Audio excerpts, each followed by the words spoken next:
Welcome to the Commander Group of School online classes, and up to now we covered two sessions in this chapter, that is about World War I causes and World War II causes. So yesterday, second session, we covered in detail about World War II causes and aftermath effects. Aftermath effects means the consequences that has taken place due to of this World War I and World War II. And in this chapter episode, we are going to cover the changes that has taken place in various parts of the Europe continent, especially in Europe continent, and how these political trends have started in Russia as well as in Germany, and what kind of political events taken place in other parts of European continent. And especially in this episode, we are going to cover about the great revolutions that has taken place in Russia, which changed the entire social and political scenario in the European continent. Then after the Great Depression, that is one of the negative impact that has taken place, and in the last episode we discussed some topics about this Great Depression. And next one is the rise of Hitler to power, and this is the most critical aspect. And after rising of power, what kind of changes has taken place in the European continent and how it affected the entire world, we will discuss that one. So after the last topic, end of World War II, and after ending of World War II, what kind of political trends, new political trends emerged. These things we are going to cover in this part 2, the war between two wars, 1900 to 1915. That is part 2. Welcome. Let us see here. So we start with the Russian society or socialist revolution. So here, in starting of 20th century, and this Russia was ruled by czars. So the rulers of Russia were popularly called as czars. So more than 5 czars ruled from 1865 to 1970, and the last czar who ruled Russia, and he was Nicholas II. So Nicholas II was the last czar of Russia, and he ruled Russia with high-handedness. High-handedness in sense means during this period the people suffered a lot, and the entire society was segregated, and people are not allowed to enjoy any freedom, and almost all a dictator or monarchical rule established in Russia. And we are all know that one, Russia, the largest country in the world in area, and this Russian society is made or composed with a different section of people, especially laborers and as well as women. Likewise, different kinds of people composed this Russian society, and all these sections of people were completely suppressed with iron-handedness by Russian Tsar and his nobility. Then, in this situation, so 3 kinds of revolutions has taken place popularly.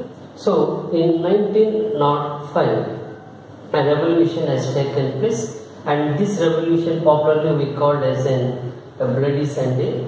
And when the people are protesting in a peaceful way, and some of the soldiers belongs to Nicholas II, they make open fire on this peaceful mob. Unfortunately, that turned into a violent section. Then after this revolution, so 2 more prominent revolutions has taken place in Russia, that is popularly called as a March Revolution, and another one is November Revolution. So March Revolution had taken place in the leadership of Bolsheviks. That is, especially during Nicholas II, the people demanded some provisions, that is especially bread and employment. At the time, as we all know that Russia unnecessarily involved in this war between Austria and Bosnia. So Nicholas II, in order to maintain his international prestige, and he extended his support to this Bosnia and Herzegovina. Due to this, it causes more effect on the executive, or otherwise we call it as a financial condition of Nicholas II. So Nicholas II's involvement, unnecessary involvement in this World War I had impacted his military as well as his economic condition. So during this period, a great protest has taken place among his people to withdraw Russia from this World War I. But Nicholas II, who is very adamant and who not hear the voice of the people, and during his period, a great revolution taken place, and all the workers, they united and they made an aggression against this Nicholas II. So Nicholas II was removed from the power and he abdicated from the throne in 1917 March.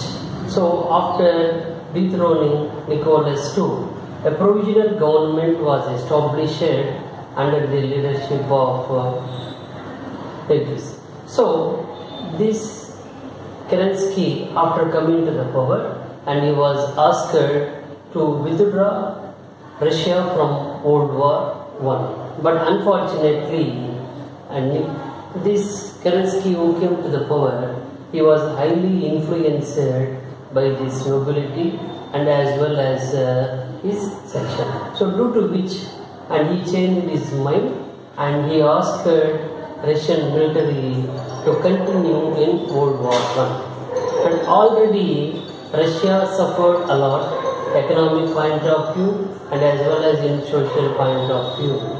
But unfortunately, the Kerensky, after coming to the power, he asked his military to continue in this war. And this provoked this Lenin group who headed this Bolshevik party, and immediately the Bolsheviks and other kinds of people who are already facing problem in Russia, they are all participant in this war and as well as in this revolution. And finally, this revolution under the leadership of Lenin, it called it popularly as Bolshevik Revolution. And this Bolshevik Revolution became very popular throughout the world. So under the leadership of Lenin, and they waged a revolution against Kerensky, and Kerensky was removed from the power. So after removing of Kerensky from the power, again Russia suffered some internal problems. So with the help of Germany and this Lenin, he came to Russia, and after reaching Russia, he made an armistice, otherwise we call it as a peace treaty with Germany, and after this treaty he withdrew Russia from World War I. So there ends the rule of Nicholas II, that is monarchical rule or king rule, and as well as the provincial government that was established under the leadership of Kerensky. So Lenin, after coming to the power in Russia after the Great Revolution of October, and immediately he planned to bring some changes in Russian society. But unfortunately, in 1918, a great political turmoil taken place, that is in the form of civil war. And we all know that one civil war is nothing but an internal war that taken place between two regions or between two religions or between two any ideological differences, whatever it may be, by political ideology or social ideology or anything it may be. If any war has taken place between two groups or between two regions within the country, we call it as a civil war. Unfortunately, Russia stripped into civil war from 1918 to 1920. It get divided into two groups. One is White Army group, another one is local group. So White Army, why we call it as this White Army got the support, military support and financial support from white countries, especially Britain, France, USA, as well as Japan and other countries who have fear of rising this tide of communism, and they extended their support to this non-communist who are fighting to establish a non-communist type of regime in Russia. 2 years taken place from 1918 to 1920. This is a great turmoil period in Russian history. But Lenin, he overcome this turmoil and with the help of his local military, and he suppressed this White Army finally in 1920, and Russia freed from all these kind of political disturbances and as well as outside influences. So with this 1920, and Russia emerged a clean political chapter. So Lenin, after coming to the power in 1920, and he planned to establish some economic reforms. To some extent, he succeeded in bringing some unity among the people, and especially he offered remaining places which were under the control of Nicholas II. At the time, the present USSR, after USSR will form, before USSR, and it called as in Russia, which was under the control of Nicholas II or previous kings. And places like Turkmenistan, Uzbekistan, like these places, they are all under the control of Nicholas II or previous George. And this Lenin, after coming to the power, he gave an offer whether you remain separate entity or you may continue with the Russian entity. And they all accepted to continue within the part of Russia. And finally in the year 1922, and the Russia along with this group of countries that turned into USSR. USSR in sense means Union of Soviet Socialist Republics that constitute more than 15 countries. And from 1922 to 1991, and that group we called as in USSR, Union of Soviet Socialist Republics. But unfortunately, the political trend has taken place in 1991 when Gorbachev came to the power, due to which that USSR get disintegrated, and finally all the countries and they made separate from these communist influence. That we will discuss in detail in upcoming chapters. So this is the story of Russian society, or the two great revolutions that has taken place in the month of March 1917 and as well as in the month of November 1917. Sometimes this March revolution, also called as a February revolution, or this November revolution also called as October revolution. The reason is, up to 1919, the Russian government, they are following their local calendar. That in sense means Julian calendar, and next one is Pope. He created another calendar, that is what we call as a Gregorian calendar. So 13 days difference is there for this Gregorian calendar and as well as Julian calendar. So due to which 13 days variation. So that's why historians sometimes call February Revolution as per Russian calendar as March Revolution and October Revolution as November Revolution. So this is the overall story of this Russian society and the two great revolutions that has taken place in 1917.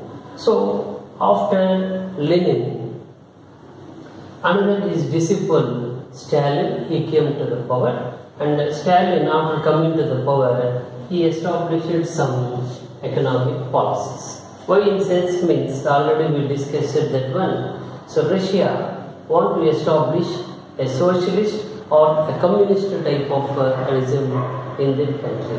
And we all know what is this socialism or communism. So in any part of the world, so if any country opt socialism or communism, so the basic thing is most of the resources went into the control of government or public, and in these communist or socialist countries, and they try to reduce the gap between rich and poor, and there is no placement for private ownership, especially entire production activity kept under the control of government, and this production may not be allowed for any private individual or any private organization. And one way we call it as nationalization of resources, and each and every resource, natural resource, human resource, every resource went into the control of government. So this is the main theme of socialist country or communist country. So in this scenario, Stalin, after coming to the power, he had taken some measures for the development of Russian society. So the Stalin, after coming to the power, he introduced some policies, basically notably 3 policies, and one is industrialization, and he viewed how Britain and France developed rapidly in industry point of view. We all know that one, and industrialization first started in Britain, then after remaining European countries, and they also inspired, and this industrialization emerged. But after seeing the industrial development in Britain, France, Germany, like countries, and this Stalin also get inspired to make this Russia industrially very powerful. So that is what we call it as an industrialization. Then after, he planned to introduce 5-year plans. 5-year plans means that is for every 4 year or 5 year, they will prescribe some objectives. So to attain these objectives, the government will allocate the resources, whether it is economic resources or material resources and other kinds of resources they allocate to achieve this objective of that 5-year plan. So this is what we call as a 5-year plan program. And the most notable thing is collectivization. Collectivization, otherwise we call it as in collective farming. What is this collective farming? We all know that one in any part of the world, farming in sense means that individually a farmer will do that activity, whether it is a small farmer, whether it is a medium farmer, or whether it is a big landlord, whatever it may be, these farming lands under the control of the individual owner. But particularly, Stalin, after coming to the power, and he introduced a new agriculture agro policy that is called as in collectivization or collective farming. So under this collectivization or collective farming, and he asked all the farmers to surrender their land to the government. That means under this collectivization, there is no individual owner of any piece of land, whether it is a small piece of land or whether it is a large piece of land. These landlords or farmers, they want to surrender their land to the government and they want to work in that piece of land. Whatever input comes, that is the production activity comes, then that production activity will be distributed equally among the people. If any surplus is there, that surplus production will be taken by the government. In the long run, if any kind of incident or catastrophe happened, whether it is a drought, flood, or any kind of food shortage taken place due to of any reason, at the time the government planned to distribute this surplus to the foodless people. So this is what the main strategy of Stalin, who came to the power. First one is industrialization, second one is economic plan, Economic plan in sense means the first time he introduced a 5-year plan program which fetches good results to the Russian society, and this third one is collectivization. This collectivization, the main aim of the collectivization is to overcome the food shortage and as well as to turn agriculture from small scale to large scale. That means we all know that one majority of the people in the society, in any part of the society,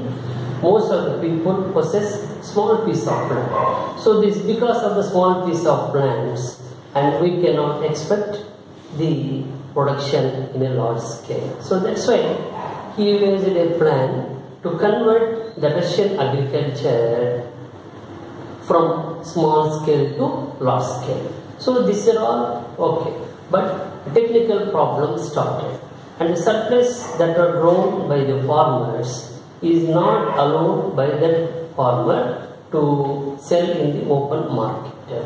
Since farmer has no individual benefit or profit, later days no farmer shown interest to grow surplus production. Due to this and a great problem taken place in Russia, that is food shortage happened, and we all know that food shortage led to famine, and whenever a famine increases it leads to starvation and starvation deaths. So this is the second story about this Russian society. Stalin, after coming to the power, he had taken some measures, that is what we call industrialization, and next one is a 5-year plan program, and next one is collective farming. Some extent these policies get succeeded in Russia, and apart this one, Stalin also introduced some welfare measures, especially providing education to the farmers, and he made education as universal primary education, elementary education, that is compulsory education for all kinds of people in the society. Even farmers also, they become contributors of this education. And the next one is women allowed franchise. So we all know that one. So Russia was the first country, the big country, a modern country, which allowed equal right to vote along with the men. So first country in the world after New Zealand where that universal adult franchise was bestowed to all the citizens in that country. And these are all the good measures that Stalin had taken place by keeping the welfare of the people. So likewise, the Russian society had developed bit by bit. But when the Great Depression taken place, at the time, Russia escaped narrowly from the impacts of this depression. So depression we will discuss next topic. So Stalin policy helped Russia to overcome the mal effects of Great Depression. So most of the historians and as well as economists, they appraised and as well as they appreciated the Stalin's measures which helped Russia in overcoming these economic problems. So that is about the story of Stalin economic policies, how it helps Russia in overcoming its internal social, economic and political problems. But in political point of view, if you observe, Stalin is not that much flexible and he behaved very rigidly, and he imposed censorship on newspaper or on media. At the time, newspaper is the only source of information, piece of information to the people, and he imposed more censorship on this newspaper. That means no newspaper should publish any matter against to the government. So that is what we call as censorship on newspaper. At the same time, all communist countries or socialist countries, they are very rigid in allowing the people to enjoy democratic principles or what we call as democratic policies. So even though they allow the people to enjoy rights but these rights they are all enjoying in a curtailed way. Curtailed in sense means in a very controlled way. Unlike democratic countries, they won't allow the people to enjoy these democratic principles or policies in a free and fair manner. Almost all fundamental rights get under the control of government. They won't allow the people to enjoy these fundamental rights or other kinds of democratic policies in a free and fair manner. So that is another negative shade that fallen on this Stalin. So in a positive way, economic point of view, and he played a very important role in the development of Russia, but in this political angle, and he had some states. So this is overall the gist of Stalin policies, who came to power after Lenin, and this Stalin ruled the country with high-handedness in political angle, but when you come to the economical angle, and he introduced some flexible measures for the development of Russia. So this is what. After this one, unfortunately, in 1929, the Great Depression taken place in different parts of the world. So before going to that one, we want to know what is the meaning of this depression.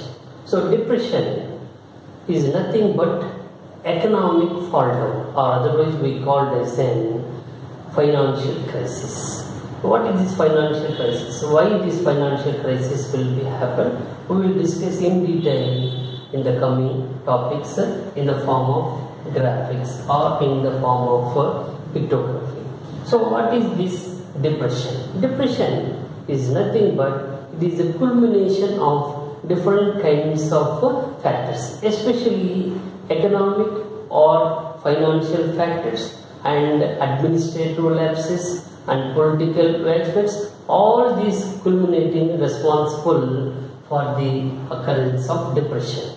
It may not happen over the night or over the day, and several factors get accumulated, and these accumulated factors one day force the government or the society to strip into this financial doldrums, or what we call as in financial turmoil. So this such kind of depression started in 1929 in USA. So historians believe that the America or USA is the genesis or origin point of this Great Depression. Some historians believe that so with the downfall or crash of stock market in 1921, so that is the root cause or what we call as an immediate cause for the outbreak of this Great Depression. So after the fall down of stock market, Wall Street is a famous place where the stock market located, and after crash down of the stock market, where this depression tentacles started to spread to different parts of USA, and from USA this influence spread different parts of European continent, and from Europe it tentacles entered in different parts of the world. So even India was under the control of British, also affected severely because of this Great Depression that started in USA. So when this depression arises, generally any economic changes or financial blockade taken place. So this economic blockade when happened, it affected all quarters of people in the society as well as in the world, especially agro. So agriculture is badly affected because of this depression. We all know that one. So when the prices, expected prices are not fetching, automatically the farmers lost interest in growing of crops, or already existing crops also unable to get expected benefit. So due to which no farmer will show interest in the long run of continuing their farming activity. And if farmers stop continuing the farming activity, we all know that one, it leads to a great catastrophe, that is drought or famine, like such kind of negative impacts will be happen, due to which starvation get increased and food prices will get increased, and this all leads to different kinds of biological and as well as social disorders. So this is how that agriculture sector is badly affected because of this depression. And another thing is industry. So already industries who involved in making of huge production of various manufacturing activities, and especially at the time iron and steel industry, which considered as basic industry, was badly affected. So due to of this, industrial production also get hampered, and industrialists they shut down their industries up to this turmoil continues in the society. So when industrial activity comes to halt, then automatically the production will get dwindled. Then finally, the people who depend on this production activity, that is labor, they lost their bread, and this leads to poverty and as well as unemployment problem. So unemployment problem severely increased, and as well as poverty, a penniless situation where people unable to get their bread or to meet their sessions in a perfect way. That is what we call as a poverty, or what we call as a pauper situation. So because of this depression, and almost all quarters of the people or quarters of society were badly affected. Just now we discussed agro sector, and another one is industrial sector. So due to of this influence, negative influence on this agro sector as well as on this industrial sector, the people will slip into poverty, unemployment and social disorders and biological problems, and all other kinds of problems will be cropped. So in order to overcome this Great Depression in USA, Roosevelt, then president, after coming to the power, and he introduced a policy that is popularly called as a New Deal policy. Under this New Deal policy, and he introduced 3 R's. 3 R's means so one R is relief, another R is recovery, another R is reforms. Okay, let us see the Roosevelt's New Deal policy, and this is popularly called 3 R's. 3 R's. One is relief, reform and recovery.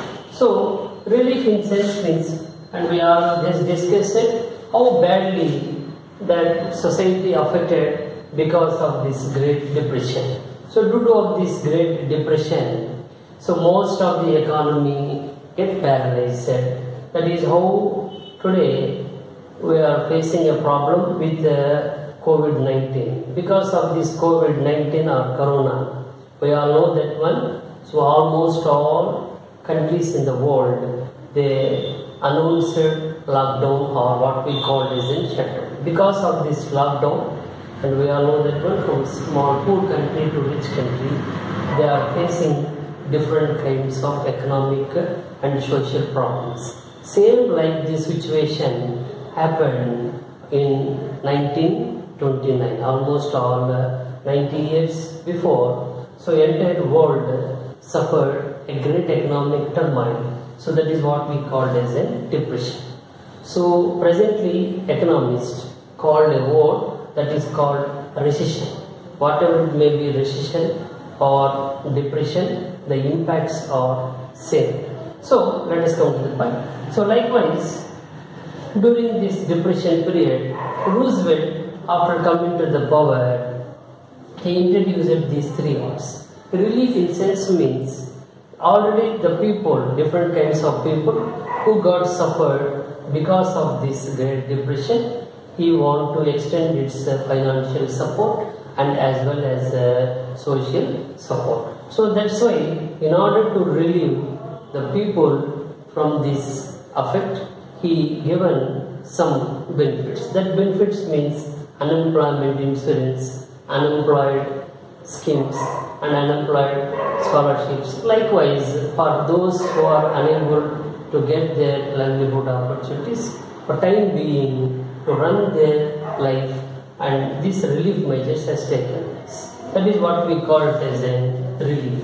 Relief not only for the people, but he extended this financial support and other material support for industries and as well as for agro sector. So farmers, industrialists and ordinary people, even children and women, whatnot, every kind of people in the society get benefit under this relief scheme. Then after reforms, so he planned to introduce some new policies to bring out this USA from this imbroglio or what we call as an economic instability. So to pick out this USA from this Great Depression, along with the help of economists, he designed a plan that is what we call as an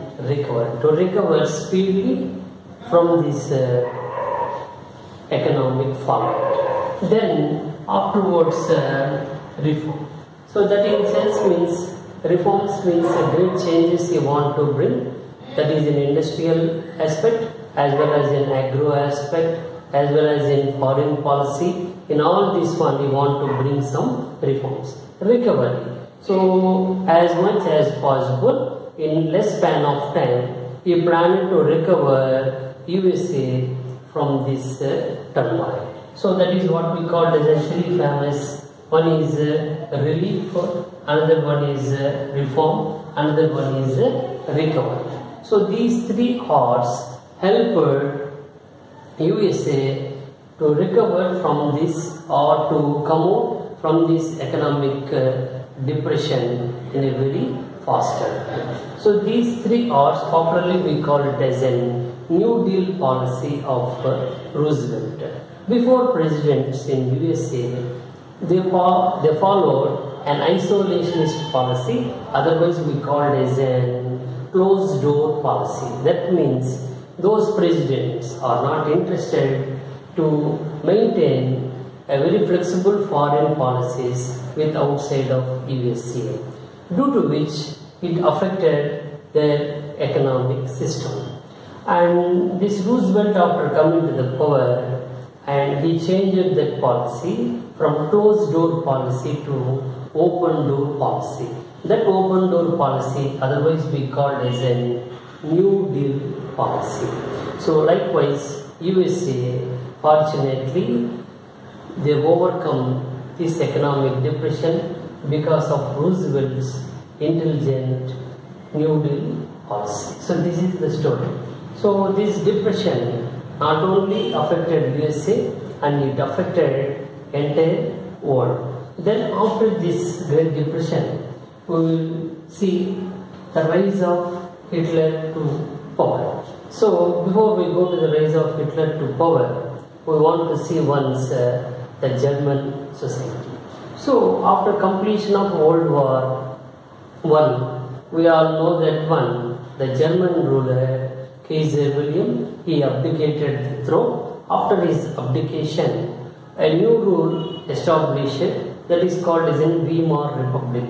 So Weimar Republic came to the power after abdication of Kaiser William from the throne. So we all know that the Weimar Republic was asked to enter into a treaty with the victorious powers. That treaty we called it as a Treaty of Versailles. So because of this Treaty of Versailles, so Germany was badly affected or severely affected in economic point of view, social point of view, as well as in political point of view. In all angles, Germany was highly affected because of the forceful signing of Treaty of Versailles. And this is one side. So the Weimar Republic politically is very weak in maintaining a stringent situation or a standard situation in Germany. Standard in sense means after signing of this treaty, they lost their economic viability. To recover from this economic viability, the Weimar Republic is not that much capable, politically not that much capable to recover Germany from this influence. So as this influence is continuing and there is no proper political order in Germany to rescue the people or Germany from this economic depression. So during this period, USA to some extent realized the blunder which they committed because of this Treaty of Versailles, and this USA government some extent they given support, financial support for this Germany. But up to 1929, that USA extended its financial fund to recover from this trauma. But unfortunately, we discussed it earlier, in 1929, a great economic problem taken place in USA, due to which USA is unable to continue its financial support to Germany, and they stopped their funding to Germany. So with the stopping of this funding, again Germany stripped into this economic problem. So if you observe this political scenario, Weimar Republic is not that much capable in handling the economic situation and social condition and political condition of the country. So a great vacuum has taken place, political vacuum has taken place in Germany. People are awaiting eagerly to invite a capable person to rescue the Germany from all these kind of upset. So then in this scenario, a new personality emerged, that is in the form of Hitler. Hitler, if you see, during the period of World War I, he was an ordinary soldier and he participated in World War I on behalf of Germany. He got hurt in that war and he retired.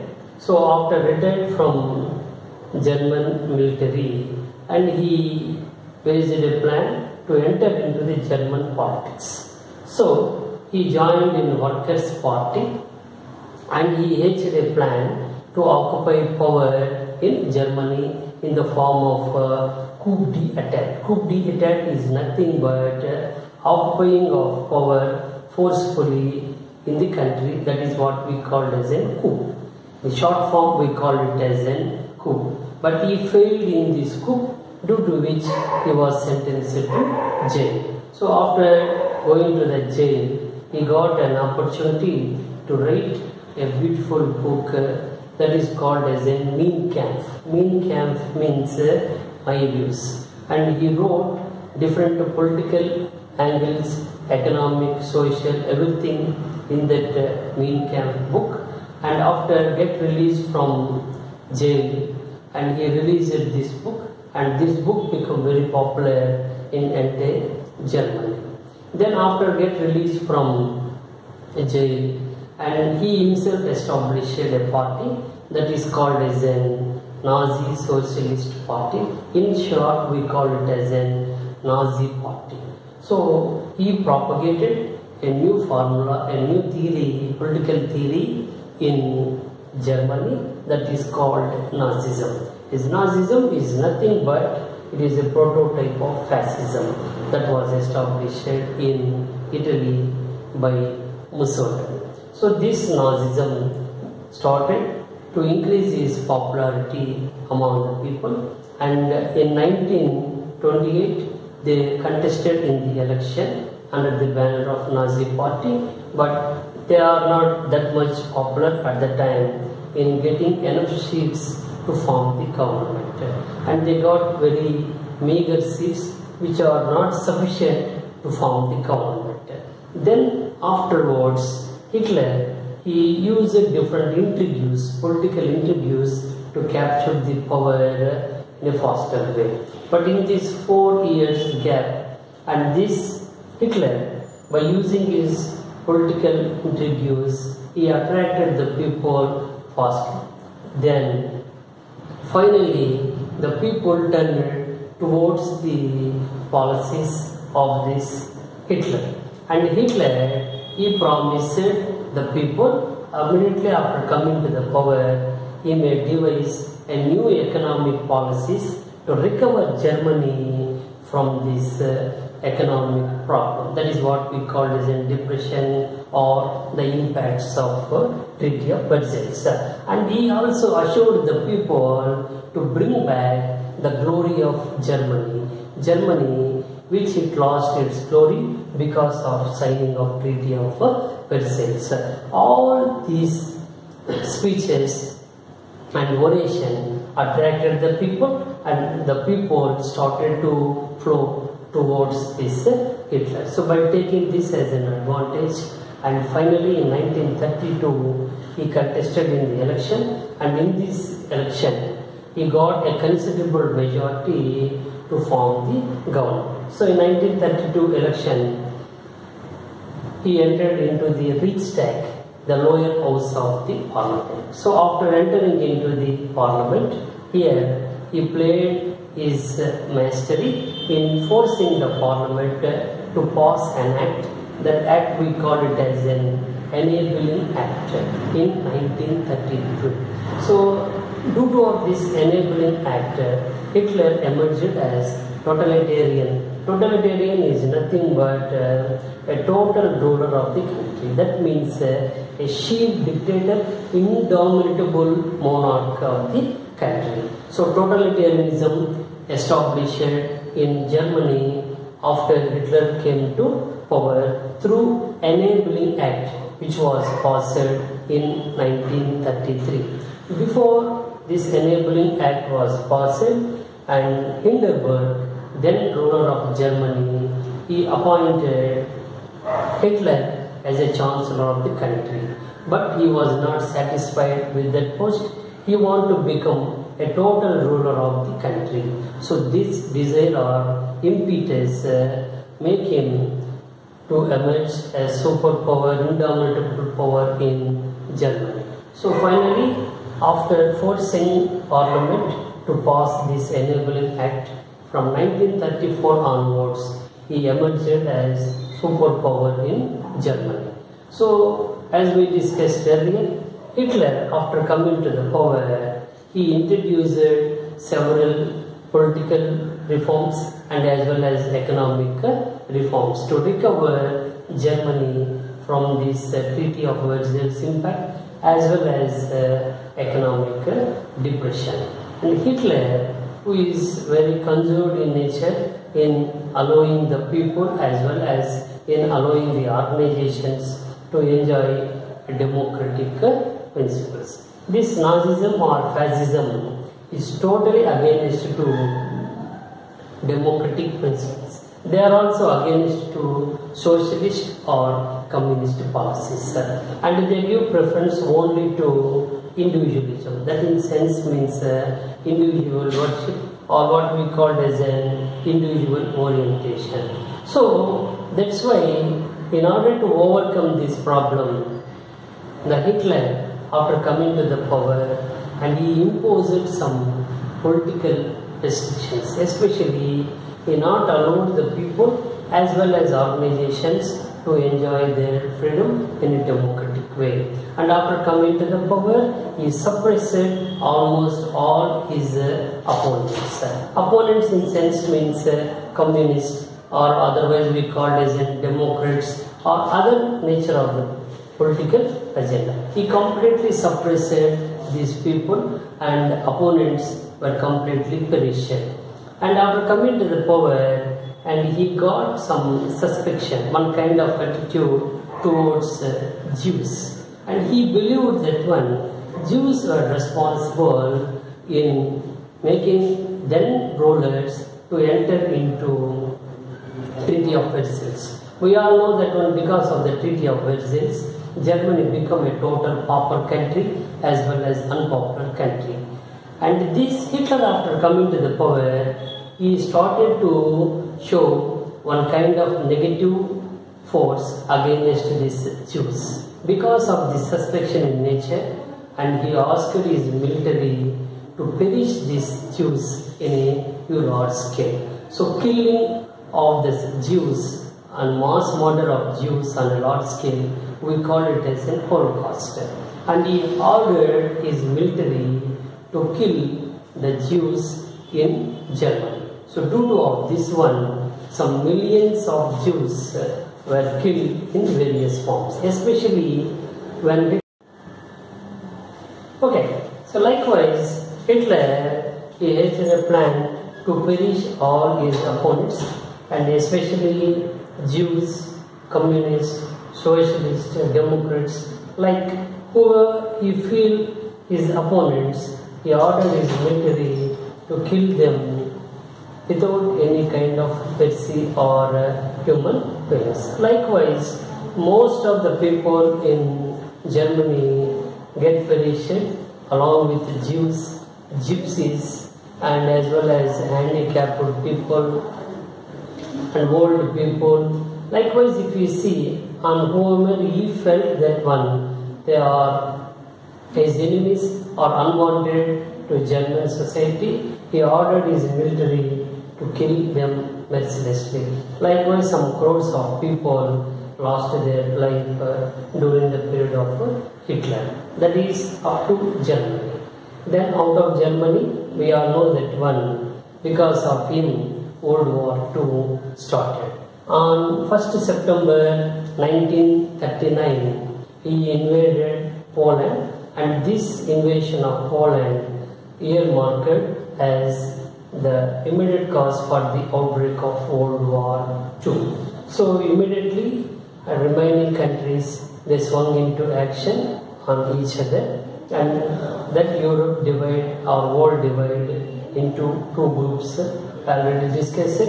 One is Allied group, another one is Axis group.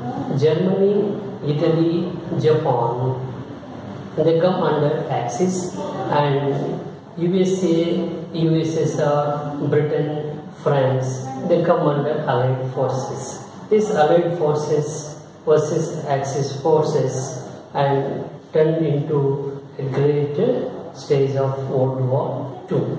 So Hitler, he continued his dominance up to 1943, that is before starting of the Battle of Stalingrad. And these forces, Britain, France, USSR, they are unable to stop the powerful military of Hitler. But from 1943 onwards, the military power of Hitler gradually diminished. With the joining of USA in 1941, and the power of Allied, military power of Allies gradually increased, and they given a stiff resistance to this growing force of Hitler's military. So in 1943, in Battle of Stalingrad, and he was lost his glory. That means Hitler's military strength get a setback in 1943 Battle of Stalingrad. So after defeat of Hitler in Battle of Stalingrad, and these Allied powers increased their force against these Nazi camps. So when the situation is going on, in 1945, Hitler came to know that he lost his military power, and finally he went into hideout. So on April 20, 1945, Allied powers, before attacking Hitler, and he came to know he is going to occupied by the Allied powers, and he committed suicide. So with the death of Hitler, the Nazi forces came to an end. So after this, some political changes has taken place, and these two superpowers, USA and as well as USSR, they divide Germany into two parts. One is GDR and another one is FRC, as Western Germany and Eastern Germany. So GDR means German Democratic Republic, and FRG means Federal Republic of Germany. And GDR headed or come under the influence of USSR, and FRG come under the influence of USA. So likewise, the power of Germany get disintegrated by dividing Germany into two parts, GDR and FRG. So there ends the power of Nazism. After this Hitler, they caught the people who assisted this Hitler in conducting of this Holocaust and other kinds of genocide, or what we call as a homicide.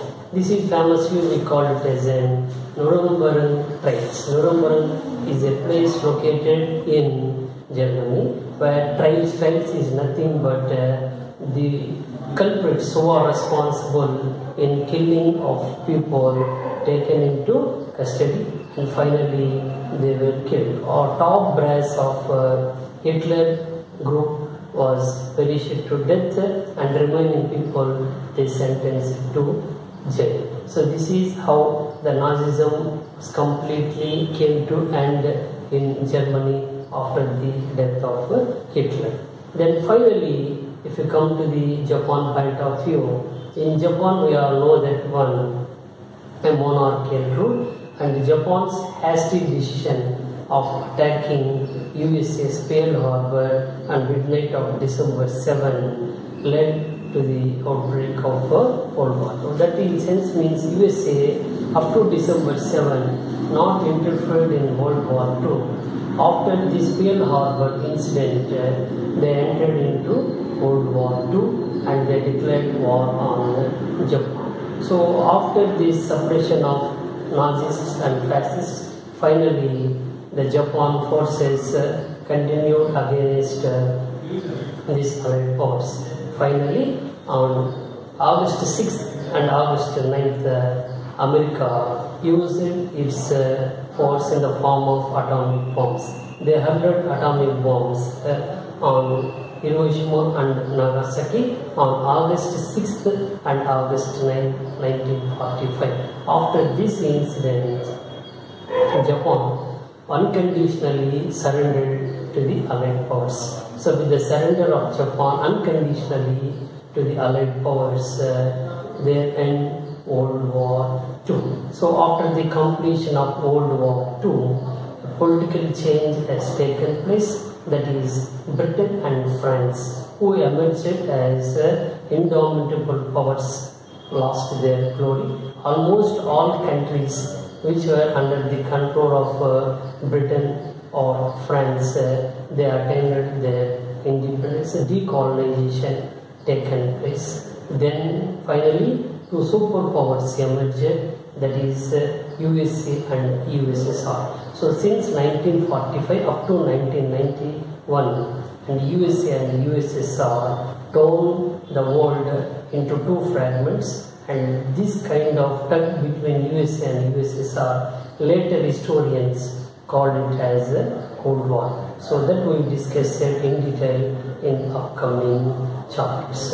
That's end the World War II after perishing of Nazis and as well as fascists and as well as Japan's role. So this is the story about the world wars between 1900 to 1950, part 1, and as well as part 2 we covered, and yesterday and previous day we covered about World War I, World War II causes.